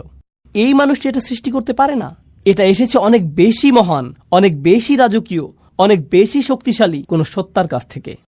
কিছু মানুষ এই বাণীগুলোর দ্বারা এতটাই অভিভূত হয়ে গেল যে তারা সংকল্প করল যে তারা এই বাণীকে গ্রহণ করে নিবে, এবং তারা উপলব্ধি করল যে এখন তাদেরকে পরিশুদ্ধ হতে হবে। এই সকল মানুষেরা তখন রসুল সাল্লাল্লাহু আলাইহি সাল্লামকে সঙ্গ দিয়েছিলেন। তারা তার চারপাশে থাকতেন, তাকে ঘিরে থাকতেন, তারা তাকে কেন্দ্র করে একটি সমাজ গড়ে তুলল, আর তিনি তাদেরকে সার্বক্ষণিকভাবে আল্লাহর স্মরণে রেখেছিলেন। ফাযাক্কির ইন নাফাআতিয যিকরা, স্মরণ করিয়ে দাও যদি স্মরণ করানো উপকারে আসে। ফাইন্না যিকরা তানফাউল মুমিনিন, সার্বক্ষণিক জিকির দ্বারা মুমিনরা উপকৃত হবে। রসুল সাল্লাল্লাহু আলাইহি সাল্লাম আল্লাহর বাণীর মাধ্যমে তাদেরকে সার্বক্ষণিকভাবে আল্লাহর স্মরণের মধ্যে রেখেছিলেন। আর সেই স্মরণের মাধ্যমে দুইটি জিনিস ঘটল। তাদের হৃদয় পরিশুদ্ধ হতে শুরু করল লোভ থেকে, হিংসা থেকে, বস্তুবাদ থেকে, দুনিয়াবী প্রয়োজন এবং দুশ্চিন্তা থেকে। আল্লাহর সাথে তাদের হৃদয়ের সম্পর্ক ক্রমশ জোরালো হতে লাগলো, আর এই পৃথিবীর সাথে ধীরে ধীরে সম্পর্কহীন হতে লাগলো। তারা চারপাশকে আরও পরিশুদ্ধ এবং সৌন্দর্যমণ্ডিতভাবে দেখতে লাগলো। তবে তাদের মনও পরিশুদ্ধ হতে শুরু করলো, তাদের চিন্তা পদ্ধতিতে পরিবর্তন আসা শুরু করলো। তারা বিভিন্ন বিষয়কে সমালোচনার দৃষ্টিতে দেখতে লাগলেন, যা আগে করেননি। তারা এমন সব বিষয়কে সমাদর করতে শুরু করলেন। এই পরিশুদ্ধি ঘটেছিল তাদের অবিরত ওহির জ্ঞানের সংস্পর্শে থাকার কারণে। ওয়ায়ুযাক্কিহিম, তিনি তাদেরকে পরিশুদ্ধ করেছেন। আর যখন তারা পরিশুদ্ধির একটা নির্দিষ্ট স্তরে পৌঁছলেন, তখন তাদের হৃদয় এবং মন সম্পূর্ণভাবে আল্লাহর নিকট সমর্পিত হয়ে গেল। আর আগেই তারা আল্লাহর মুজিজার দ্বারা অভিভূত হয়েছিলেন। এভাবেই তারা সবচেয়ে শক্তিশালী মানুষে পরিণত হলেন, এমন মানুষ যারা সবকিছু ছাড়তে প্রস্তুত ছিলেন। অবশেষে আল্লাহ তাদেরকে আইনের বিধিবিধান প্রদান করলেন। যখন তিনি বললেন নির্দিষ্ট কিছু খাবার যা তোমরা আজীবন খেয়ে এসেছো তা এখন থেকে আর খেতে পারবে না, নির্দিষ্ট কিছু পানীয় যা ছিল নেশা সৃষ্টিকারী, মদ এবং অ্যালকোহল, যা তোমরা সারা জীবন উপভোগ করে এসেছো, আজকে থেকে এটা তোমাদের জন্য নিষিদ্ধ। নির্দিষ্ট কিছু পোশাক, নারীরা নিজেদেরকে সুসজ্জিত করতে চকমকে পোশাক পরতে এবং সামাজিক অনুষ্ঠানীতিতে যেতে পছন্দ করত। আর তারপর কোরআন বলল, না, আজকে থেকে তোমরা অন্যভাবে পোশাক পরিধান করবে, এবং তাদেরকে আইনের বিধিবিধান দিল। যখন আল্লাহ আইনের বিধিবিধান দিলেন, এই মানুষগুলো তৎক্ষণাৎ প্রস্তুত ছিলেন তা বাস্তবায়নের জন্য। কেন এরকম ঘটল? কারণ দীর্ঘ একটা সময় ধরে দুইটি বিষয় ঘটে গিয়েছিল। ইয়াতলু আলাইহিম আয়াতিহি, তারা অভিভূত হয়েছিল আল্লাহর মুজিজার দ্বারা, তারা আল্লাহর বাণীর কাছে বিনয়াবনত হয়েছিল এবং অবিরত তারা কোরআনের স্মরণ দ্বারা পরিশুদ্ধ হয়েছিলেন। এরপর অবশেষে তারা প্রস্তুত হয়েছিলেন আইন মানার জন্য। এই বিষয়ে হযরত আয়েশা রাদিয়াল্লাহু তাআলা আনহার উক্তিটি স্মরণীয় হয়ে থাকবে, লাউ আউয়ালা মা নাযালা মিনাল কুরআন লা তাশরবুল খামর লাকুল্লা আল্লাহি লান নাতরুকাল খামরা আবাদা। তিনি বলেছেন, কুরআন নাজিলের প্রথমেই যদি বলা হতো যে মদ পান করো না, তাহলে আমরা বলতাম আমরা কখনোই মদ ছাড়ব না, আমরা কখনোই এটা ত্যাগ করতাম না, কারণ তখন আমরা পরিশুদ্ধ হইনি। এটাই তিনি বোঝাতে চেয়েছেন। এখানে ওয়ায়ু আল্লিমহুমুল কিতাব, অর্থাৎ তিনি তাদেরকে কিতাব শিক্ষা দেন, এই অংশটি খুবই শক্তিশালী একটা বিষয় যা আমাদেরকে অনুধাবন করা জরুরি। তো এখানে ইয়াতলু আলাইহিম আয়াতিহি ওয়ায়ু আল্লিমহুমুল কিতাব, অর্থাৎ তিনি তাদেরকে কিতাব শিক্ষা দেন, এই অংশটি খুবই শক্তিশালী একটা বিষয় যা আমাদেরকে অনুধাবন করা জরুরি। ইসলামের আইন কানুনগুলো এরকম না যে শুধুমাত্র বলে দিলাম এটা হারাম, এটা হারাম, ওটা হারাম। আপনি যদি আসলেই চান যে তারা পরিবর্তিত হোক, তাহলে তাদেরকে কোরআনে বর্ণিত এই একই প্রক্রিয়ার মধ্য দিয়ে যেতে হবে। এখন সব শেষে আসছে অন্তহীন পথ চলার কথা, ওয়াল হিকমা, অর্থাৎ তিনি তাদেরকে বিজ্ঞতা শিক্ষা দেন। কেন আমি এটাকে বলছি অন্তহীন পথ চলা? লক্ষ্য করুন, আইন হলো সীমিত সংখ্যক বিধিবিধানের একটি সমষ্টি। এটা সীমিত কিছু নির্দেশনা, এটা নিষিদ্ধ, এটা নিষিদ্ধ, এটা নিষিদ্ধ, এটা অবশ্য করণীয়। আপনাকে দিনে 5 ওয়াক্ত নামাজ আদায় করতে হবে, সামর্থ্য থাকলে হজে যেতে হবে, আপনাকে রমজান মাসে রোজা রাখতে হবে। আইনের সংখ্যা সীমিত, ইসলামের আইনের সংখ্যা অসীম নয়। কিন্তু বিজ্ঞতা হলো সম্পূর্ণরূপে ভিন্ন একটি বিষয়। বিজ্ঞতা হলো অসীম, সমগ্র জীবনব্যাপী সাধনা। কুরআন শুধুমাত্র আমাদেরকে আইন দিতে আসেনি, কুরআন এসেছে সারা জীবনব্যাপী পাওয়া যায় এমন বিজ্ঞতা দিতে। আমার সমগ্র জীবন যদি ব্যয় হয় কোরআন থেকে বিজ্ঞতা অন্বেষণ করতে, তবুও সামান্য কয়েক ফোঁটা অর্জন করেই আমাকে পৃথিবী ছাড়তে হবে। এটাই বিজ্ঞতার ধরন। তো সবশেষে আল্লাহ আযজা ওয়া জাল্লা বলছেন, তিনি তাদেরকে বিজ্ঞতা শিক্ষা দেন, তিনি তাদেরকে সেই পদ্ধতির শিক্ষা দেন যাতে তারা এই গ্রন্থটির সাথে সম্পর্ক তৈরি করতে পারে এবং এটা থেকে আরও রত্ন আহরণ করতে পারে। আফালা ইয়াতাদাব্বারুনা কুরআন, তারা কি কোরআন নিয়ে গভীর মনোনিবেশ সহকারে চিন্তা করে না? এই প্রক্রিয়াটির কথাই কোরআনে এসেছে। প্রসঙ্গক্রমে বিজ্ঞতা সম্পর্কে আরেকটি বিষয় হলো, বিজ্ঞতা আইনের পেছনের অন্তর্নিহিত বিজ্ঞতাকেও শিক্ষা দেয়। এটা আপনাকে দেখায় যে ইসলাম শুধুমাত্র কিছু বিধিবিধান নয়, এটি আসলে একটি নৈতিক আদর্শ, এটি একটি আধ্যাত্মিক আদর্শ।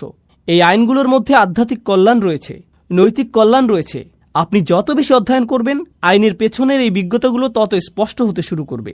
এই হলো পরিবর্তনের 4টি ধাপ যা রাসূল সাল্লাল্লাহু আলাইহি ওয়াসাল্লামকে দেয়া হয়েছিল। এখন আমি এই আলোচনার মধ্যে আমার প্রিয় অংশটিতে আসছি। তা হলো আপনাদের কাছে উপস্থাপিত এই 4টি ধাপ কিভাবে সেই সমাজকে পরিবর্তন করতে সক্ষম হয়েছিল যা ছিল অন্ধকারাচ্ছন্ন অনেক অনেক প্রজন্ম ধরে। আল্লাহ আমাদেরকে বলছেন যে কোরআনকে অবমূল্যায়ন করা যাবে না। কোরআন এমন বই নয় যে আপনি শুধুমাত্র পড়েই থেমে যান। কোরআন হলো সেই বই যার সাহায্যে আপনি সম্পূর্ণভাবে নিজেকে পরিবর্তন করতে পারেন। আমি আপনাদেরকে আবারও স্মরণ করিয়ে দিচ্ছি রাসূল সাল্লাল্লাহু আলাইহি সাল্লামের এই 4টি কাজ। তিনি আয়াতসমূহ বর্ণনা করেন, তিনি তাদেরকে পরিশুদ্ধ করেন, তিনি তাদেরকে আইন শিক্ষা দেন, তিনি তাদেরকে বিজ্ঞতা শিক্ষা দেন। এই 4টি কাজ আসলে আল্লাহর 4টি নামের সাথে সম্পূর্ণরূপে মিলে যায়, যেগুলো দিয়ে আমি আলোচনা শুরু করেছিলাম। আজকের আলোচনার এই অংশটি হলো আমার সবচেয়ে প্রিয়। আমি সেই 4টি নাম আপনাদের মনে করিয়ে দিচ্ছি: রাজা, পবিত্র, কর্তৃত্বের অধিকারী, বিজ্ঞ। রাজা নামটিতে ফিরে যাওয়া যাক। যখন সেই বাহিনী আসলো এবং মানুষ সেই রাজদূতকে দেখল, তারা দ্বিধায় পড়ে গেল। তখন কি দেখাতে হয়েছিল? প্রমাণ। আয়াত আসলে কি? যখন রাসূল সাল্লাল্লাহু আলাইহি সাল্লাম মানুষের সামনে আয়াত পাঠ করেন, যখন তিনি তাদেরকে এর মুজিজা দেখান, এর মাধ্যমে তিনি আসলে কি করছেন? তিনি আসলে তাদেরকে প্রমাণ দেখাচ্ছেন যে এটা একমাত্র আল্লাহর পক্ষ থেকেই আসা সম্ভব। আয়াতের মধ্যেই তারা তাদের রাজাকে চিনতে পারবে। লক্ষ্য করুন, কোরআনের ভূমিকাতেও আল্লাহর পরিচয় এভাবে এসেছে: আলহামদুলিল্লাহি রব্বিল আলামিন, আর রহমানির রহিম, মালিক ইয়াউমিদ্দিন। আর রহমানির রহিম দিয়ে নৈকট্য প্রকাশ করছে। আর তারপর আসছে সেই অভিজাত্যের বর্ণনা। তিনি বিচার দিবসের রাজা, বিচার দিবসের মালিক এবং প্রভু। তো রাজাকে চিনা যায় তার চিহ্ন দ্বারা। এজন্য ইয়াতলু আলাইহিম আয়াতিহি, এভাবেই মানুষ আল্লাহর স্মরণে বিস্ময়ে অভিভূত হয়ে যাবে যখন তারা কোরআনের মুজিজাগুলো বুঝতে পারবে। আল্লাহর দ্বিতীয় নামটি ছিল আল কুদ্দুস। আল কুদ্দুস অর্থ কি? পবিত্র।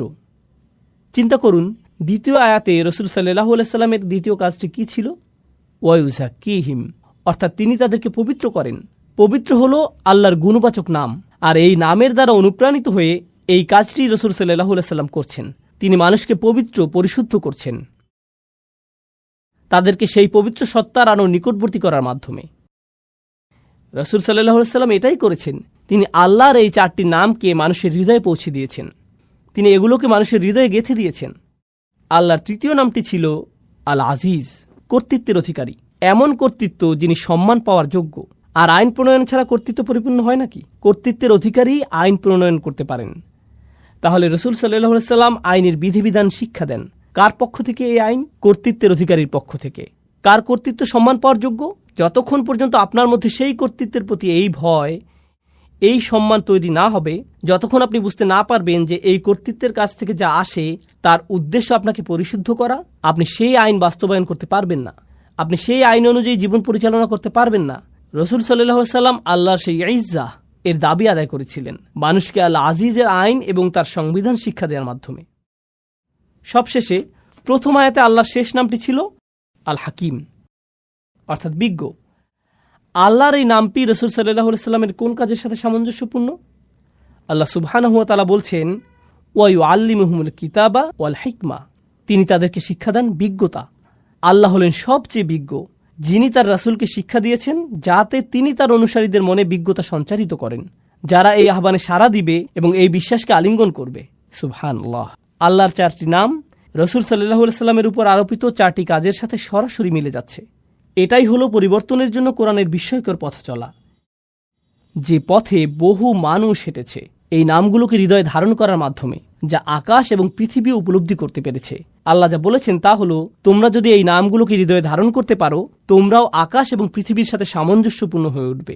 রসুল সাল্লাল্লাহু আলাইহি সাল্লাম এই উদ্দেশ্যে এসেছিলেন, আপনাদের মধ্যে সেই শৃঙ্খলা নিয়ে আসা যা ইতিমধ্যে আপনার চারপাশে বিদ্যমান রয়েছে। আশ-শামসু ওয়াল কমারু বিহুসবান ওয়ান নাজমু ওয়াশ-শাজারু ইয়াসজুদান, অর্থাৎ তারকা এবং বৃক্ষরাজি সিজদায় অবনত হয়। কেন তিনি আমাদেরকে বলেছেন যে তারকা এবং বৃক্ষরাজি সিজদা করে? অথবা পাখিদের তাসবিহ পড়া? আল্লাহ বলেছেন পাখিরা তাসবিহ পড়ে।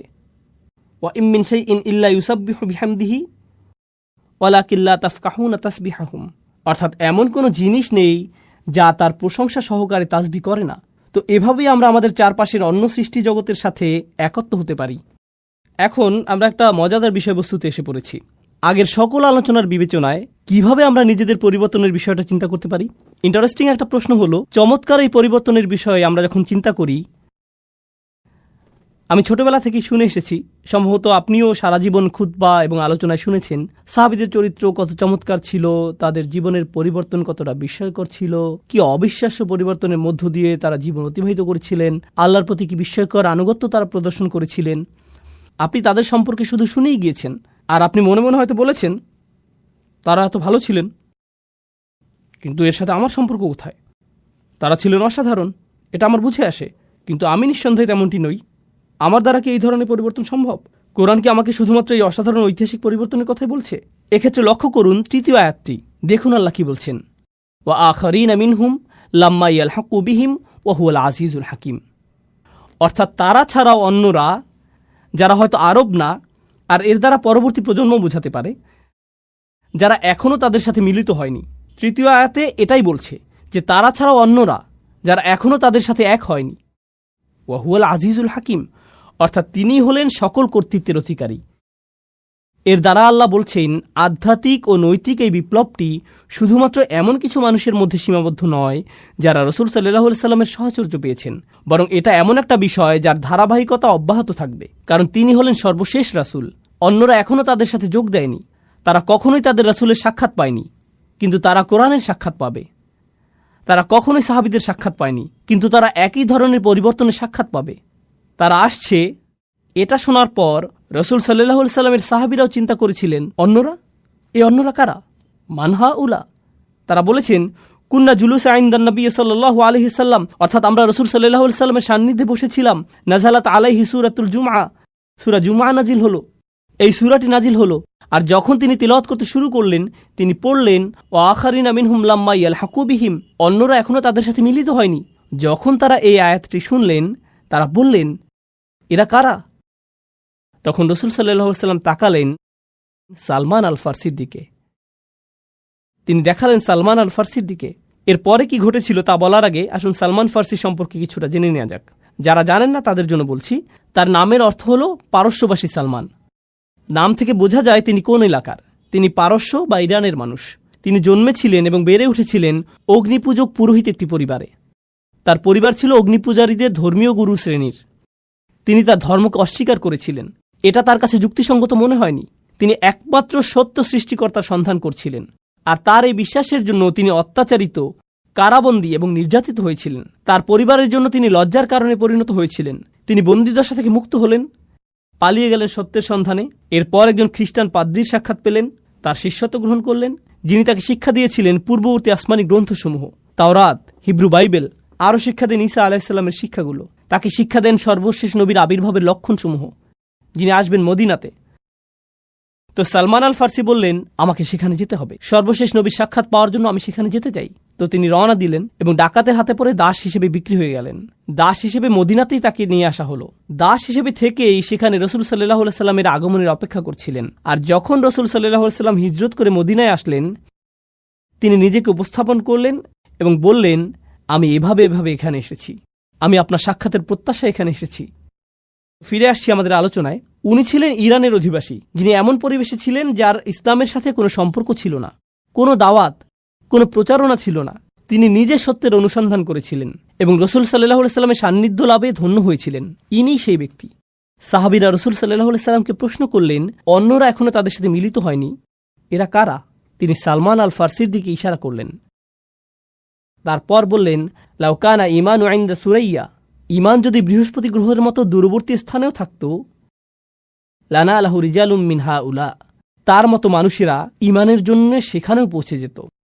এমন মানুষ আছে যারা অনুসন্ধানে রত থাকবে। তারা পৃথিবীর যেখানেই থাকুক না কেন, ইসলাম থেকে যত দূরেই তারা থাকুক, হয়তো লা ইলাহা ইল্লাল্লাহ সম্পর্কে তাদের কোনো ধারণা নেই, হয়তো আরবি ভাষা অথবা মুসলিম সমাজ জীবন সম্পর্কে তাদের কোনো ধারণাই নেই, হয়তো তাদের কিছুই জানা নেই, তারা জানে না কোরআন কি, আর এই সকল মানুষই আল্লাহকে খুঁজে পাবেন। রাসূল সাল্লাল্লাহু আলাইহি সাল্লাম বললেন, এরাই সেই সব মানুষ যাদের সম্পর্কে আল্লাহ বলেছেন এই আয়াতে। অন্য কথায় এই পরিবর্তন প্রথম প্রজন্ম পর্যন্ত সীমাবদ্ধ থাকেনি, এটা চলমান রয়েছে। সালমান আল ফারসির দিকে ইঙ্গিত করার মাধ্যমে রাসূল সাল্লাল্লাহু আলাইহি সাল্লাম আসলে আমাদের সকলের প্রতি ইঙ্গিত করেছেন। তিনি আমাদেরকে বলে গেছেন যে এই পরিবর্তন আপনার আমার দ্বারা অসম্ভব। তো আমাদেরকে বুঝতে হবে পরিবর্তনের সেই পথের সাথে সম্পৃক্ত হওয়ার প্রকৃত অর্থ কী। উপসংহারে এই বিষয়টি আপনাদের সাথে আলোচনা করতে চাই। আমি শুধুমাত্র পরিবর্তনের এই তত্ত্বটি শোনাতে চাই না, আমি আপনাদের জানাতে চাই যে আমি এটাকে আমার নিজের জীবনের লক্ষ্যে পরিণত করেছি। কিভাবে আমি নিজেকে এবং অন্যদেরকে পরিবর্তনের সেই পথে সম্পৃক্ত হওয়ার জন্য সাহায্য করতে পারি। আমরা মনে করি যে আজকের আলোচিত এই আয়াতের শিক্ষাগুলো জীবনে প্রয়োগ করার জন্য আমাদের কাছে একটি মাধ্যম রয়েছে, যার নাম হলো বাইয়িনা টিভি। আপনাদের মধ্যে কেউ কেউ হয়তো ইতিমধ্যে এর সাথে পরিচিত, কিন্তু আমি আপনাদেরকে বর্ণনা করতে চাই কিভাবে বাইয়িনা টিভি কাজ করে এবং এর মাধ্যমে আপনি কি অর্জন করতে পারবেন বলে আমরা আশা করছি। দিন শেষে এটাই আমার জীবনের লক্ষ্য। আমার সকল প্রচেষ্টা ব্যয় করছি জ্ঞানের এই ভাণ্ডারকে আরও সমৃদ্ধ করার জন্য, যাতে মানুষ পরিবর্তনের এই প্রক্রিয়াটিকে অনুভব করতে পারে, যে পরিবর্তনের দ্বারা আমি নিজেও প্রবলভাবে অনুপ্রাণিত হয়েছি। আর আমি আশা করছি আপনি এই পথ চলায় আমার সাথেই থাকবেন। রাসূল সাল্লাল্লাহু আলাইহি সাল্লামের যে কাজগুলো নিয়ে কথা বলছিলাম, চলুন সেখানে যাওয়া যাক। তার আগে বাইয়িনা টিভি সম্পর্কে কিছুটা বলে নিতে চাই। এটা হলো সম্পূর্ণ কোরআনের পথ ধরে আপনার ভ্রমণ, এমনভাবে যে আপনার জীবনের আলো ফিরিয়ে দেবে, এমনভাবে যে আপনি সহজেই জীবনের কর্মব্যস্ততার সাথে মানিয়ে নিতে পারবেন। আমি জানি মানুষের ব্যস্ততা আছে, আপনাদের মধ্যে অনেকেই রয়েছেন মা, অনেকে বিভিন্ন পেশায় নিয়োজিত, অনেকে ছাত্র। আপনাদের জীবনের ব্যস্ততা বিভিন্ন রকম, ব্যস্ততা সবসময় থাকবে। তবুও কোরআনের সাথে আমাদের নিয়মিত একটা সম্পর্ক রক্ষা করতে হবে। যারা সব কিছু ত্যাগ করে পুরো সময় নিয়ে শুধু কোরআন অধ্যয়ন করতে পারবেন না, সেক্ষেত্রেও কোরআনের সাথে নিয়মিত একটা সম্পর্ক আমাদের তৈরি করতে হবে, যাতে আমরা পদ্ধতিগতভাবে এবং আন্তরিকভাবে কোরআনের শিক্ষায় অগ্রগতি অর্জন করতে পারবো আমাদের নিজস্ব সময়সূচি অনুযায়ী। তো আপনাদের জন্য আমাদের পরিকল্পনাগুলো বলছি। 1 নম্বর পরিকল্পনা হলো শুধুমাত্র সূরা ফাতিহা অধ্যয়ন। সূরা ফাতিহার উপর আমাদের রেকর্ড করা লেকচার আছে, যা আমি দিয়েছিলাম কয়েক বছর আগে। আর এই লেকচারটার উদ্দেশ্য শুধুমাত্র কোরআনের পরিচিতি দেওয়াই নয়, অবশ্যই আল্লাহ এবং কোরআনের জন্য শ্রেষ্ঠ পরিচিতি হলো প্রথম সূরা ফাতিহা, কিন্তু আমি এটাকে এমনভাবে উপস্থাপন করেছি যাতে এটা বোঝা যায় যে সূরাটি এতটাই সুন্দর যে ঐশী গ্রন্থের পক্ষেই একমাত্র এমনটা হওয়া সম্ভব। শুধুমাত্র অনুবাদ করে সূরা ফাতিহার শিক্ষাগুলো উপস্থাপন করা আমার উদ্দেশ্য ছিল না, বরং আমি চেষ্টা করেছি এর মজিজাপূর্ণ সৌন্দর্য এবং শক্তিমত্তাকে প্রকাশ করতে। এটাই ছিল আমার প্রচেষ্টা। আমি আসলেই এই কোর্সটিকে বিশেষভাবে ভালোবাসি। এর সাথে আমার সম্পর্ক অন্যরকম, কারণ এমন অনেকের সাথে আমার সাক্ষাৎ হয়েছে যারা ছিলেন ধর্মযাজক অথবা ভিন্ন ধর্মাবলম্বী। তারা সূরা ফাতিহার এই ব্যাখ্যাটি শুনে ইসলাম গ্রহণ করেছিলেন। তো আমি মনে করি আপনার শুরু করার ক্ষেত্রে এটা গুরুত্বপূর্ণ। ফাতিহা যখন আপনার শেষ হবে, আমার আশা হলো আপনি এখন কোরআনের বাকি অংশের প্রতি কৌতূহলী হয়ে উঠছেন। ফাতিহা যদি এতটা অনুপম, সুন্দর এবং অসাধারণ হয়, কোরআনের আরও কত চমৎকারিত্ব থেকে আমি বঞ্চিত হচ্ছি। আরও কি আছে যা কোরআন থেকে পাওয়া সম্ভব? আর এর জন্যই আমি আপনাকে নিয়ে যেতে চাই ডিভাইন স্পিচ কোর্সে। ডিভাইন স্পিচ কোর্সটি আমি করেছিলাম অনেক বছর আগে। আমি পৃথিবীর অনেক প্রান্তে ভ্রমণ করেছি এই কোর্সটি করানোর জন্য, আর এটা রেকর্ড করা হয়েছে এবং এখন বাইনা টিভিতে রয়েছে, আলহামদুলিল্লাহ। আমি সরলভাবে ডিভাইন স্পিচ কোর্সটির উদ্দেশ্য বর্ণনা করছি। যখন আপনি ডিভাইন স্পিচ কোর্সটি শেষ করবেন, তখন আপনাকে বলতে হবে, ওয়াও, অবশ্যই এটা আল্লাহর কাছ থেকে এসেছে, এটা কোনোভাবেই মানুষের কথা না। সেখানে আমি নিজে থেকে আপনাকে প্রভাবিত করার চেষ্টাও করিনি, এটাই সত্য। আমি শুধু দেখাতে চেয়েছি যে কোন জিনিসটা কোরআনকে অসাধারণভাবে, ব্যাখ্যাতীতভাবে সৌন্দর্যমণ্ডিত করেছে। এটা কেবলই বিনয়াবনত করে দেয়, অভিভূত করে দেয়। শুধুমাত্র এটাই আমি দেখাতে চেয়েছি। আমি ভ্রমণ করেছি এবং এই কোর্সটি করিয়েছি কখনো কখনো বিভিন্ন বিশ্ববিদ্যালয়ে এবং অন্যান্য স্থানে, কখনো অমুসলিমরা অংশগ্রহণ করেছে। আর আমার হিসাব অনুযায়ী এই প্রোগ্রামটি শুনে আমার সামনেই কমপক্ষে 15 জন ইসলাম গ্রহণ করেছে। তারা পরিবর্তিত হয়েছিলেন, আমার কোনো অবদান নেই। কোরআনের শক্তিমাত্রা এবং সৌন্দর্য সম্পর্কে আমি যা বুঝেছি শুধু তাই বর্ণনা করেছি দ্বিতীয় পর্যায়ের এই কোর্সটিতে, যার নাম ডিভাইন স্পিচ। এখন আপনি কোরআন দ্বারা বিস্ময়ে অভিভূত। এখন আপনি পরবর্তী পদক্ষেপ নিতে চান।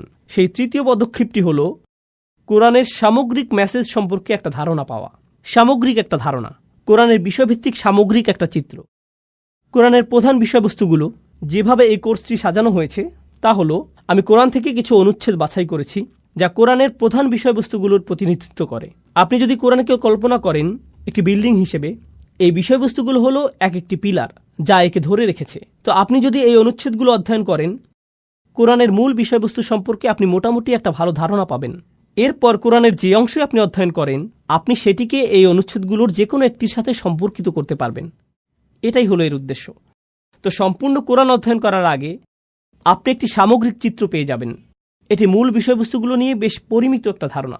এটাই হলো কোরআনের বিষয়ভিত্তিক সামগ্রিক চিত্র। এখন আপনি আসলে সম্পূর্ণ কোরআনের পথে ধীরে ধীরে অগ্রসর হতে প্রস্তুত। আমি চাই না যে আপনি এখনই বেশি গভীরে চলে যান। আমি চাই যে আপনি পুরো গ্রন্থটিকে সহযোগিতা সহকারে একবার পড়ে যান। এজন্য আমি তৈরি করেছি কোরআনের সংক্ষিপ্ত ব্যাখ্যা। এই সিরিজে আপনি প্রতিদিন 15-20 মিনিট কোরআনের ব্যাখ্যা শুনবেন। ধীরে ধীরে শুনতে থাকবেন। আর যখন আপনি শুনতে থাকবেন এবং অগ্রগতি করতে থাকবেন, এতে 2 বছর, 5 বছর, 10 বছর যাই লাগুক তাতে সমস্যা নেই, কিন্তু আপনি ফোটায় ফোটায় কোরআনের অমেয় সুধা লাভ করবেন, অনুবাদ এবং সংক্ষিপ্ত ব্যাখ্যা সহকারে। বিশেষত সেই সকল অংশ যা বোঝা কঠিন, যা সচরাচর ভুলভাবে উদ্ধৃত করা হয় অথবা ভুল অনুবাদ করা হয়, সেই সকল অংশ যা দ্বিধাদ্বন্দ্ব তৈরি করে। আমি সহজ ভাষায় তা উল্লেখ করব এভাবে যে এটা আসলে এই বিষয়টাকে বোঝাচ্ছে, অথবা এই কয়েকটি শিক্ষা আমরা এটা থেকে পাই, কিন্তু এতে খুব গভীরে যাওয়া হয়নি।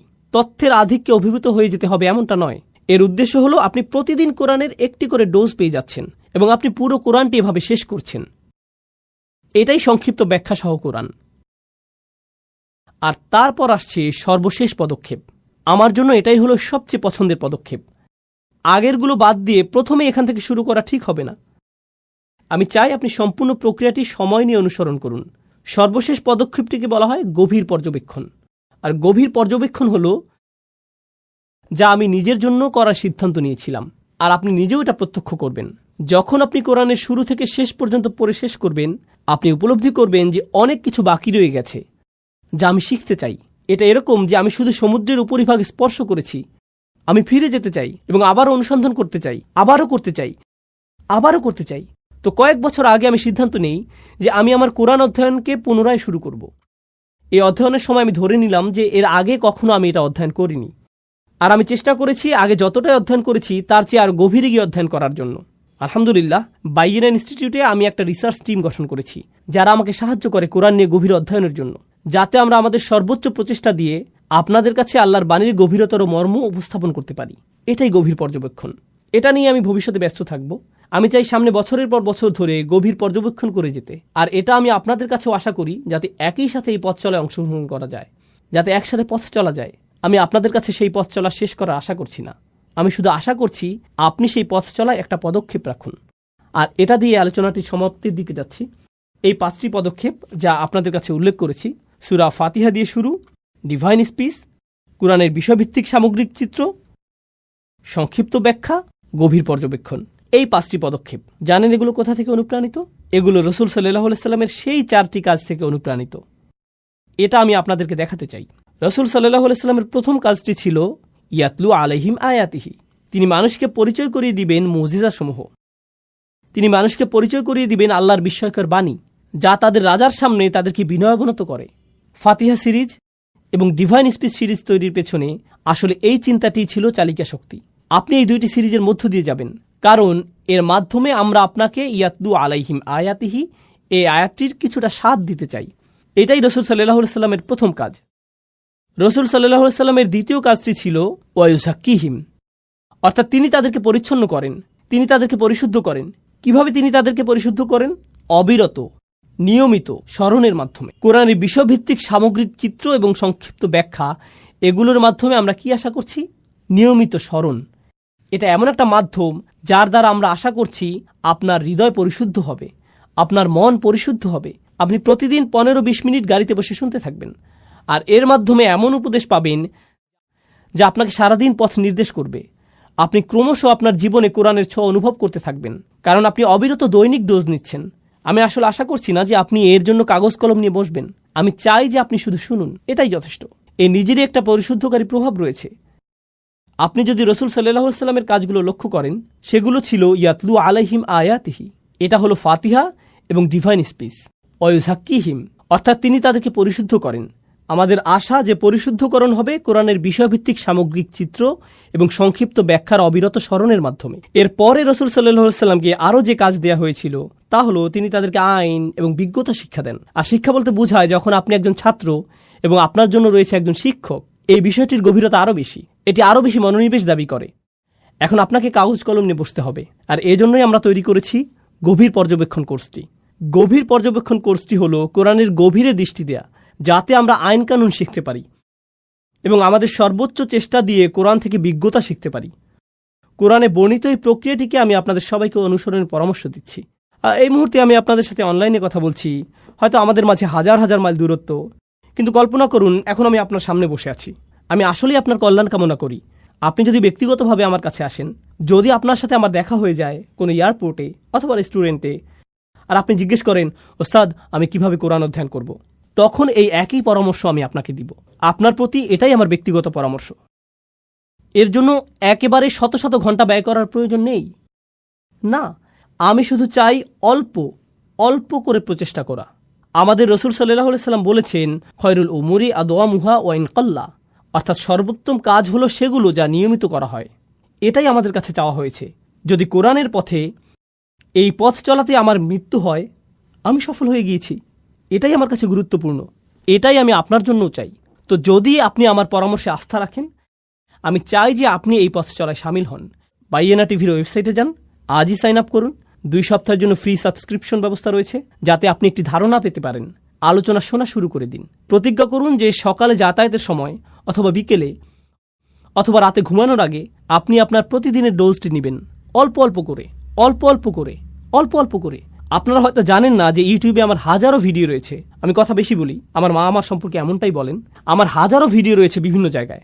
হ্যাঁ, তা আছে ঠিক, কিন্তু সেগুলো বিক্ষিপ্ত আকারে আছে। কিন্তু এটি হলো পরিকল্পিত অধ্যয়ন। এটা এরকম যেন কোরআন অধ্যয়নের জন্য আপনি আমাকে টিউটর হিসেবে পেয়েছেন। তো আমি এবং আমার সহকর্মীরা আশা করব কোরআনের এই পথ চলায় আপনিও সামিল হবেন, এবং আমি আন্তরিকভাবে আপনাদের জন্য দোয়া করি যে আপনাদের প্রত্যেকেই যাতে এই পথ চলায় সফল হতে পারেন, যাতে আমি এবং আপনি এই পথ চলায় অলসতা না দেখাই, যাতে আল্লাহ আমাদেরকে রিজিক প্রদান করেন এবং আমাদের জীবনের সৌন্দর্য, কল্যাণ এবং বারাকা দান করেন। আমাদেরকে, আমাদের সন্তানদেরকে এবং আমাদের প্রিয়জনদেরকে, আমাদের আশেপাশের মানুষেরা যাতে অনুপ্রাণিত হতে পারে সেই আলোর দ্বারা যা আমরা অবিরত আল্লাহর কিতাব থেকে লাভ করতে থাকব।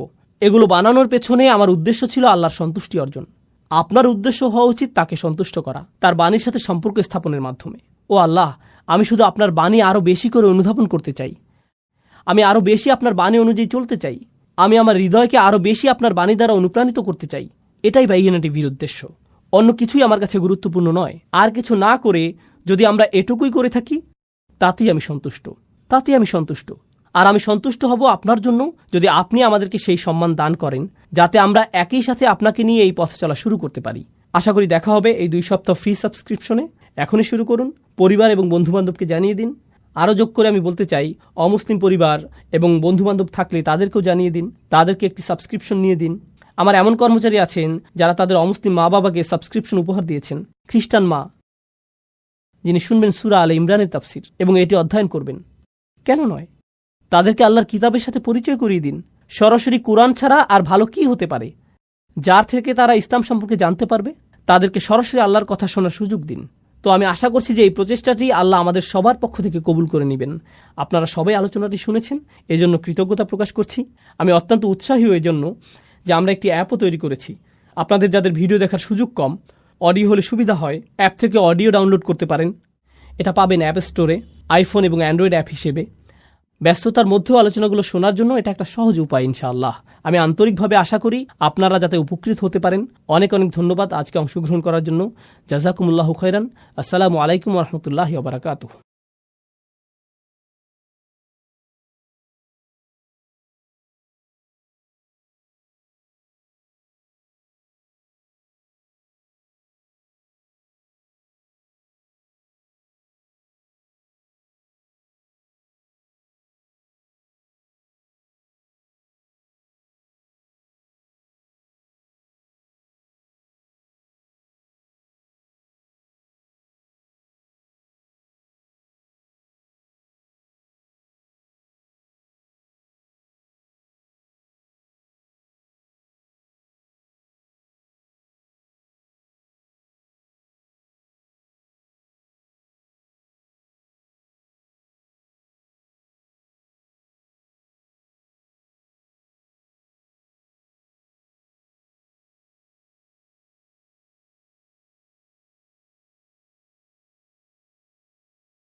বিসমিল্লাহির রহমানির রহিম।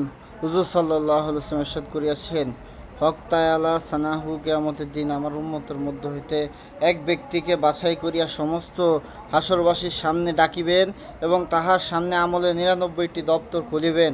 প্রতিটি দপ্তর এত বড় হইবে যে দৃষ্টিসীমা পর্যন্ত, অর্থাৎ যত দূর দৃষ্টি প্রসারিত হইবে অতঃপর তাহাকে প্রশ্ন করা হইবে, তুমি কি এই সমস্ত আমলনামার কোনো কিছুকে অস্বীকার করো? আমলনামা লেখার কাজে নিয়োজিত আমার ফেরেশতারা কি তোমার উপর কোনো জুলুম করিয়াছে? কোনো গুনাহ না করা সত্ত্বেও লিখিয়াছে, কিংবা করার চেয়ে বেশি লিখিয়াছে? সে আরজ করিবে না, অর্থাৎ না অস্বীকার করার কিছু আছে আর না ফেরেশতার জুলুম করিয়াছে। অতঃপর প্রশ্ন করা হইবে, এই সমস্ত গুনাহের পক্ষে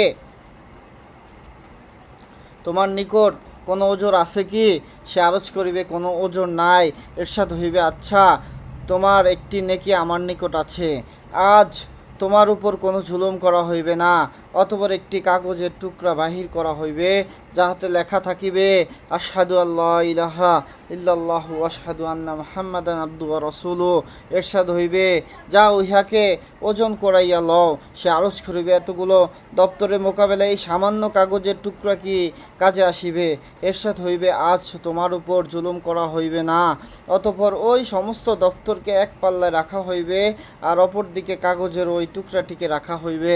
তখন ওই কাগজ কাগজের টুকরার ওজনের মোকাবেলায় দপ্তরওয়ালা পাল্লাটি শূন্যতে পড়িতে থাকিবে। আসলে কথা হইল এই যে আল্লাহর নামের চাইতে ভারী আর কোনো জিনিস নাই। তারগিবে তিরমিজি, ইবনে মাজাহ, ইবনে হিব্বান। ফায়দা ইহা ইখলাসেরই বরকত। ইখলাসের সহিত একবার পড়া কালেমায়ে তাইয়্যিবা ওই সমস্ত দপ্তরের মোকাবেলা ভারী হইয়া গিয়াছে। এই কারণেই জরুরি যে কেউ যেন কোনো মুসলমানকে হেয় মনে না করে এবং নিজেকে যেন তাহার তুলনায় উত্তম মনে না করে, কারণ জানা নাই যে তাহার কোনো আমল আল্লাহ তাআলার নিকট কবুল হইয়া যাইবে এবং তাহার নাজাতের জন্য উহা যথেষ্ট হইয়া যাইবে। আর নিজের অবস্থা জানা নাই যে কোনো আমল কবুল হওয়ার যোগ্য হইবে কিনা। হাদিস শরীফে একটি ঘটনা বর্ণিত হইয়াছে, বনি ইসরাইলের মধ্যে দুই ব্যক্তি ছিল, একজন আবেদ আর একজন গুনাহগার। উক্ত আবেদ ব্যক্তি ওই গুনাহের ব্যক্তিকে সর্বদা তিরস্কার করিতে সে বলিত, আমাকে আমার আল্লাহর উপর ছাড়িয়া দাও। একদিন আবেদ রাগান্বিত হইয়া বলিয়া ফেলিল, খোদার কসম, তোর কখনো মাগফিরাত হইবে না। আল্লাহ তাআলা উভয়কে রুহের জগতে একত্রিত করিলেন এবং গুনাহগারকে রহমতের আশা করিতে বলিয়া মাফ করিয়া দিলেন। আর আবেদকে এরূপ কসম খাওয়ার পরিণতিতে আযাবের হুকুম দিলেন। নিঃসন্দেহে ইহা জঘন্যতম কসম ছিল। স্বয়ং আল্লাহ তাআলা বলিতেন, আল্লাহ তাআলা কুফর ও শিরককে মাফ করিবেন না। ইহা ছাড়া যাবতীয় গুনাহ যাহার জন্য চাহেন মাফ করিয়া দিবেন। সূরাতুন নিসা আয়াত 48। তখন কাহারও এই কথা বলার কি অধিকার আছে যে অমুকের মাগফিরাত হইতে পারে না? কিন্তু ইহার অর্থ ইহাও নয় যে অন্যায় কার্যকলাপে গুনাহের কাজে নাজায়েজ বিষয়ের উপর ধরপাকড় করা যাইবে না, টোকা যাইবে না। কুরআন ও হাদিসের শত শত জায়গায় ইহার হুকুম রইয়াছে এবং না টোকার উপর শাস্তির ধমকি রইয়াছে। বহু হাদিসে বর্ণিত হইয়াছে, যাহারা কাহকে গুনাহ করিতে দেখিয়া শক্তি থাকা সত্ত্বেও বাধা দেয় না, তাহারা ওই ব্যক্তির সহিত গুনাহের শাস্তি ভোগ করিবে, আযাবে শরীক হইবে। এই বিষয়টি আমি আমার ফাজাইলে তাবলিগ নামক কিতাবে বিস্তারিত লিখিয়াছি, যাহার ইচ্ছা হয় দেখিয়া নিবে। এখানে একটি জরুরি বিষয় লক্ষণীয় যে দিনদার লোকেদের জন্য গুনাহগারদেরকে নিশ্চিতভাবে জাহান্নামী মনে করা যেমন ধ্বংসকর, তদ্রূপ অজ্ঞ লোকেদের জন্য যে কোনো লোককে চাই সে যতই কুফরে কথা বলুক না কেন অনুসরণীয় ও বড় বানাইয়া লইয়া বিষয়তুল্য ও ধ্বংসকর। হুজুর সাল্লাল্লাহু আলাইহি ওয়াসাল্লাম ফরমাইয়াছেন, যে ব্যক্তি কোনো বেদাতীকে সম্মান করে, যে ইসলামকে ধ্বংস করার ব্যাপারে সাহায্য করে। বহু হাদিস আসিয়াছে, শেষ জামানায় বহু দাজ্জাল, ধোঁকাবাজ ও মিথ্যাবাদী বাহির হইবে, যাহারা তোমাদেরকে এমন এমন হাদিস শুনাইবে যাহা তোমরা কখনো শুন নাই। এমন যেন না হয় যে এই সকল লোক তোমাদেরকে গুনাহ করিয়া ফেলে এবং ফিতনায় ফেলিয়া দেয়। আল্লাহ পাক এখান থেকে হেফাজত হওয়ার তৌফিক দান করুক।